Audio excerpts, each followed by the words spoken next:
Netravati kitchen channel ನೋಡುತ್ತಿರುವ ನಿಮ್ಮೆಲ್ಲರಿಗೂ ನೇತ್ರಾವತಿ ಮಾಡುತ್ತಿರುವ ನಮಸ್ಕಾರಗಳು. ನಾನಿವತ್ತು ಮಸೂರು ಬೇಳೆ ದಾಲ್ ಮಾಡ್ತಾಯಿದ್ದೀನಿ. ತುಂಬ ಟೇಸ್ಟಿಯಾಗಿರುತ್ತೆ, ತುಂಬ ಈಸಿಯಾಗಿ 5 ನಿಮಿಷದಲ್ಲಿ ಮಾಡ್ಕೊಳ್ಳೋ ಅಂಥ ರೆಸಿಪಿ ಇದು. ಮೊದಲಿಗೆ ನನ್ನ ಚಾನಲ್ನ ಯಾರೆಲ್ಲ ಸಬ್ಸ್ಕ್ರೈಬ್ ಮಾಡ್ಕೊಂಡಿದ್ದಾರೆ ಎಲ್ಲರಿಗೂ ಧನ್ಯವಾದಗಳು.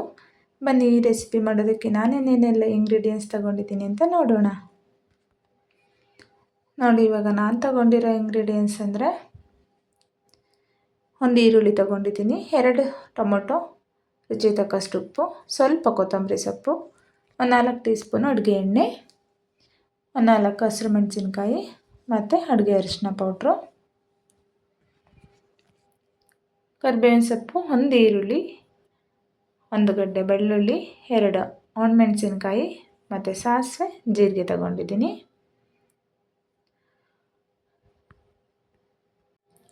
ಇಲ್ಲಿ ನೋಡಿ, ಇದು ನಾನು ಬೇಳೆನ ಈ ಬೌಲಲ್ಲಿ ಒಂದು ಅರ್ಧ ಬೌಲ್ ಆಗೋಷ್ಟು ಚೆನ್ನಾಗಿ ತೊಳೆದ್ಬಿಟ್ಟು ನೆನೆಸಿಟ್ಕೊಂಡಿದ್ದೀನಿ. ಒಂದು 10 ನಿಮಿಷ ನೆನೆಯೋಕೆ ಹಾಕಿದ್ದೀನಿ. ನೋಡಿ, ಇವಾಗ ಬನ್ನಿ ಮಾಡೋಣ. ಒಂದು ಕುಕ್ಕರ್ ಇಟ್ಕೊಂಡು ಕುಕ್ಕರ್ಗೆ ನಾವು ನೀಟಾಗಿ ತೊಳೆದಿಟ್ಟಿರೋ ಬೇಳೆನ ಹಾಕ್ಕೊಳ್ಳೋಣ. ಅದಕ್ಕೆ ಟೊಮೊಟೊ, ಈರುಳ್ಳಿ ಮತ್ತು ಹಸಿರು ಮೆಣಸಿನ್ಕಾಯಿ, ಬೆಳ್ಳುಳ್ಳಿ ಎಲ್ಲ ಸೇರಿಸ್ಬಿಟ್ಟು ಇದಕ್ಕೆ ಅದೇ ಬೌಲಲ್ಲಿ ನಾನು ಒಂದು ಬೌಲ್ ಆಗೋಷ್ಟು ನೀರು ಸೇರಿಸ್ಕೊಳ್ತಾ ಇದ್ದೀನಿ. 1 ಟೀ ಸ್ಪೂನ್ ಆಗೋಷ್ಟು ಅಡುಗೆ ಎಣ್ಣೆ, ರುಚಿ ತಕ್ಕಷ್ಟು ಉಪ್ಪು ಮತ್ತು ಒಂದು 1/4 ಟೀ ಸ್ಪೂನು ಅಡುಗೆ ಅರಿಶಿನ ಪುಡಿನ ನೀಟಾಗಿ ಅದರೊಳಗಡೆ ಎಲ್ಲ ಹಾಕ್ಬಿಟ್ಟು ಮಿಕ್ಸ್ ಮಾಡ್ಕೊಳ್ತಾ ಇದ್ದೀನಿ. ನೋಡಿ, ಈ ರೀತಿ ಚೆನ್ನಾಗಿ ಮಿಕ್ಸ್ ಮಾಡಿಬಿಟ್ಟು ನಾವಿವಾಗ ಇದನ್ನು ಕುಕ್ಕರ್ ಕ್ಯಾಪ್ ಕ್ಲೋಸ್ ಮಾಡೋಣ. ಈ ಬೇಳೆನ 2 ವಿಷಲ್ ಹಾಕ್ಕೊಂಡ್ರೆ ಸಾಕು, ಸೂಪರಾಗಿ ನಮಗೆ ಬೇಳೆ ಬೇಯುತ್ತೆ.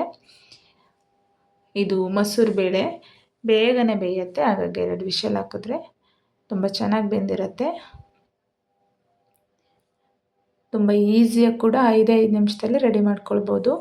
ಬನ್ನಿ, ಇವಾಗ ವಿಷಲ್ ಆಗಿದೆ, ನಾವು ಓಪನ್ ಮಾಡೋಣ.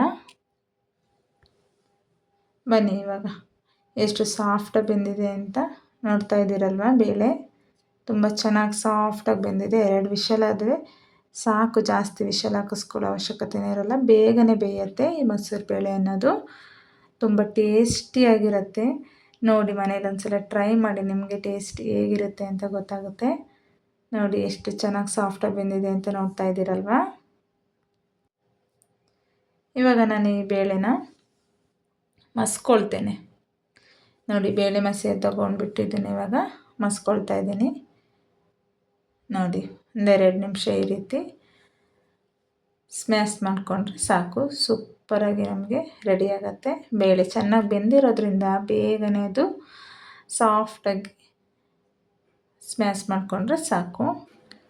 ನೋಡಿ, ಈ ರೀತಿ ಚೆನ್ನಾಗಿ ಸ್ಮ್ಯಾಶ್ ಮಾಡಿಕೊಂಡು ನೋಡ್ತಾ ಇದ್ದೀರಲ್ವ. ಇವಾಗ ನಮಗೆ ನೀರು ತೆಳು ಬೇಕು, ಗಟ್ಟಿ ಬೇಕು ಅಂತ ಹೇಳ್ಬಿಟ್ಟು ನಿಮಗೆ ಎಷ್ಟು ನೀರು ಬೇಕೋ ಅಷ್ಟನ್ನು ನೀವು ನೀರು ಸೇರಿಸ್ಕೊಳ್ಳಿ. ನಾನಿವಾಗ ಇದಕ್ಕೆ ಸ್ವಲ್ಪ ನೀರು ಹಾಕ್ಕೊಳ್ತಾ ಇದ್ದೀನಿ. ಒಂದು ಅರ್ಧ ಬೌಲ್ ಆಗೋಷ್ಟು ನೀರು ಸೇರಿಸ್ಕೊಳ್ತಾ ಇದ್ದೀನಿ. ನಾನು ರೈಸ್ ಮಾಡ್ಕೊಳ್ತಾ ಇದ್ದೀನಿ, ಹಾಗಾಗಿ ಸ್ವಲ್ಪ ತೆಳುವಾಗಿ ಮಾಡ್ಕೊಳ್ತಾ ಇದ್ದೀನಿ. ಚಪಾತಿಗಾದರೆ ಸ್ವಲ್ಪ ಗಟ್ಟಿಯಾಗಿ ಮಾಡಿಕೊಡಿ, ತುಂಬಾ ಟೇಸ್ಟಿಯಾಗಿರುತ್ತೆ. ನೋಡಿ, ಇವಾಗ ನಾವು ಒಗ್ಗರಣೆಗೆ ರೆಡಿ ಮಾಡ್ಕೊಳ್ಳೋಣ. ಹಾಗೆ ಒಂದು ಬಾಣಲೆ ಇಟ್ಕೊಂಡು ಬಾಣಲೆ ಬಿಸಿ ಆದಮೇಲೆ ಒಂದು 3 ಟೀ ಸ್ಪೂನ್ ಆಗೋಷ್ಟು ಎಣ್ಣೆ ಹಾಕ್ಕೊಳ್ತಾ ಇದ್ದೀನಿ. ಎಣ್ಣೆ ಚೆನ್ನಾಗಿ ಬಿಸಿ ಆದಮೇಲೆ ಒಂದು ಅರ್ಧ ಟೀ ಸ್ಪೂನು ಸಾಸಿವೆ, 1 ಸ್ಪೂನ್ ಆಗೋಷ್ಟು ಜೀರಿಗೆ ಹಾಕ್ಕೊಳ್ತಾ ಇದ್ದೀನಿ. ಇವೆರಡನ್ನು ಸ್ವಲ್ಪ ಹಾಗೆ ಫ್ರೈ ಮಾಡ್ಕೊಳ್ಳೋಣ. ಇವಾಗ ಇದಕ್ಕೆ ನಾನು ಒಂದು ಈರುಳ್ಳಿ ಹಾಕ್ಕೊಂಡು ಇದನ್ನು ಕೂಡ ಚೆನ್ನಾಗಿ ಫ್ರೈ ಮಾಡ್ಕೊಳ್ತಾ ಇದ್ದೀನಿ. ಈರುಳ್ಳಿ ಸ್ವಲ್ಪ ಕಲರ್ ಚೇಂಜ್ ಆಗೋವರೆಗೂ ಫ್ರೈ ಮಾಡ್ಕೊಳ್ಳೋಣ. ತುಂಬಾ ಟೇಸ್ಟಿಯಾಗಿರುತ್ತೆ, ನೀವು ಒಂದ್ಸಲ ಮಾಡಿ ನೋಡಿ ಆಯಿತಾ. ತುಂಬ ಈಸಿಯಾಗಿ 5 ನಿಮಿಷದಲ್ಲಿ ಪಟ್ ಅಂತ ಮಾಡ್ಕೊಳ್ಬೋದು. ಇವಾಗ ಒಣಮೆಣಸಿನ್ಕಾಯಿ ಹಾಕ್ಕೊಂಡು ಅದನ್ನು ಕೂಡ ಫ್ರೈ ಮಾಡ್ಕೊಳ್ಳೋಣ. ಇದ್ರ ಜೊತೆಗೆ ಈಗ ಕರಿಬೇವಿನ ಸೊಪ್ಪು ಸೇರಿಸ್ಕೊಂಡು ಇದನ್ನು ಕೂಡ ಚೆನ್ನಾಗಿ ಫ್ರೈ ಮಾಡ್ಕೊಳ್ಳೋಣ. ಇದು ಬಿಸಿ ಬಿಸಿ ರೈಸು, ಚಪಾತಿ, ದೋಸೆ ಎಲ್ಲದಕ್ಕೂ ಕೂಡ ತುಂಬ ಚೆನ್ನಾಗಿರುತ್ತೆ. ನೀವು ಒಂದ್ಸಲ ಮಾಡಿ ಟೇಸ್ಟ್ ನೋಡಿ. ಇವಾಗ ಇದನ್ನೆಲ್ಲ ಫ್ರೈ ಆದಮೇಲೆ ನಾವಿವಾಗ ಇದು ಬೇಳೆನ ಸ್ಮ್ಯಾಶ್ ಮಾಡಿಟ್ಕೊಂಡಿದ್ವಲ್ಲ ಅದನ್ನು ಇದರೊಳಗಡೆ ಸೇರಿಸ್ಕೊಂಡು ಚೆನ್ನಾಗಿ ಮಿಕ್ಸ್ ಮಾಡ್ಕೊಳ್ಳೋಣ. ಆವಾಗಲೇ ಸ್ವಲ್ಪ ಉಪ್ಪು ಹಾಕಿದ್ದು, ಇವಾಗ ಸ್ವಲ್ಪ ಉಪ್ಪು ಹಾಕ್ಕೊಂಡು ನೀಟಾಗಿ ಮಿಕ್ಸ್ ಮಾಡ್ಕೊಳ್ತಾ ಇದ್ದೀನಿ. ನಿಮಗೆ ಉಪ್ಪು ಜಾಸ್ತಿ ಕಡಿಮೆ ಎಲ್ಲ ಟೇಸ್ಟ್ ನೋಡಿಕೊಂಡು ನೀವು ಉಪ್ಪು ಸೇರಿಸ್ಕೊಳ್ಳಿ. ನೋಡಿ, ಇವಾಗ ಇದನ್ನು ಚೆನ್ನಾಗಿ ಕುದೀತಾ ಇದೆ. ಈ ರೀತಿ ಕುದಿಯುವಾಗ ನಾವಿವಾಗ ಕೊತ್ತಂಬರಿ ಸೊಪ್ಪನ್ನ ಸೇರಿಸ್ಕೊಳ್ತಾ ಇದ್ದೀನಿ.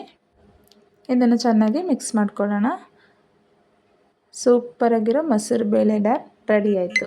ಇದೇ ಥರ ಈಸಿಯಾದ ರೆಸಿಪಿಯೊಂದಿಗೆ ನಾನು ನಿಮಗೆ ಮತ್ತೆ ಸಿಗ್ತೇನೆ.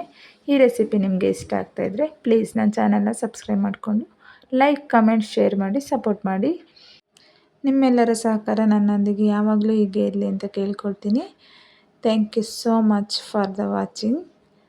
ನೆಕ್ಸ್ಟ್ ರೆಸಿಪಿಯೊಂದಿಗೆ ನಾನು ನಿಮಗೆ ಮತ್ತೆ ಸಿಗ್ತೇನೆ. Thank you.